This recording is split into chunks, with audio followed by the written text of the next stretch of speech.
તો આપણે ધાર્મિક ભાઈને છે ને આજ રોજ વીકલી ટેસ્ટ છે.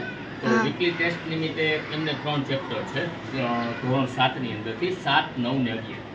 એમાંથી જે 7મું ચેપ્ટર છે ને એમાંથી આપણે એમને ખાલી જગ્યા પૂછી છે કે વસ્તુની પડતર કિંમત એ વેચાણ કિંમત કરતાં વધારે હોય તો ખાલી જગ્યા જાય.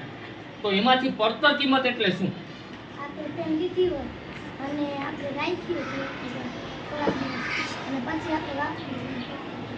બરાબર છે. આપણે પેન લીધી હોય પછી પેન અથવા પેન્સિલ, બરાબર, આ પેન્સિલ છે, આપણે આ લઈ આને આપણે કોઈ પણ કબાટ છે, કોઈ પણ જગ્યા એવી છે, એ જગ્યાએ હું આને પડતર એમને રાખી દઉં, બરાબર છે, એટલે એ વસ્તુ શું થઈ ગયું? પડતર થઈ ગયું. તો આને કહેવાય પડતર કિંમત. સાચું છે બાળકો?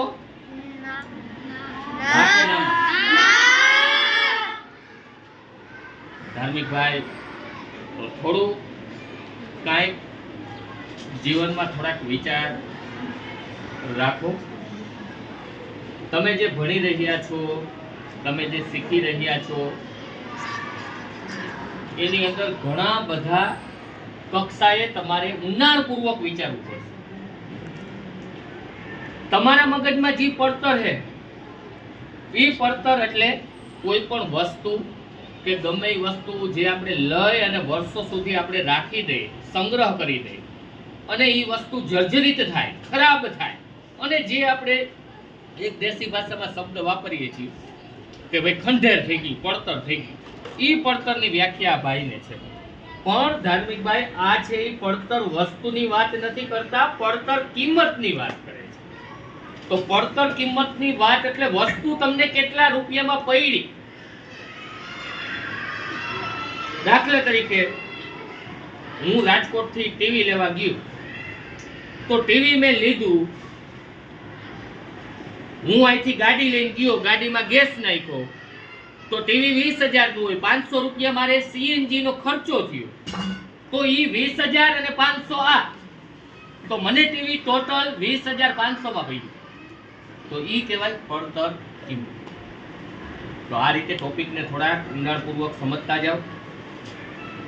વિદ્યાર્થી છીએ આપણે, તો વિદ્યાર્થીનું કામ જ્ઞાન લેવાનું છે, જ્ઞાન કોકને પૂછવાનું, પણ આપણે પ્રયત્ન જ નથી કરતા કે આપણે નથી આવડતી વસ્તુને આપણે કોકની પાસે પૂછી લઈએ, આપણા શિક્ષકો પાસે પૂછી લઈએ, બ્રિલિયન્ટ સ્ટુડન્ટ પાસે પૂછી લઈએ. તો એવી કષ્ટી નથી લેતા. આ કષ્ટી નથી લીધી તો એના માટે પડતર બીજું કાંઈ નથી, તમારું મગજ પડતર છે. શું પડતર છે? તમારું મગજ. તો મગજને થોડુંક ઓઇલ પાણી કરો, બરાબર, થોડીક નળીથી સર્વિસ કરો, બરાબર, તો મગજ છે એ થોડુંક એક્ટિવ મોડમાં થાય ને તો પડતર વસ્તુ છે ને એ ગહાય ન.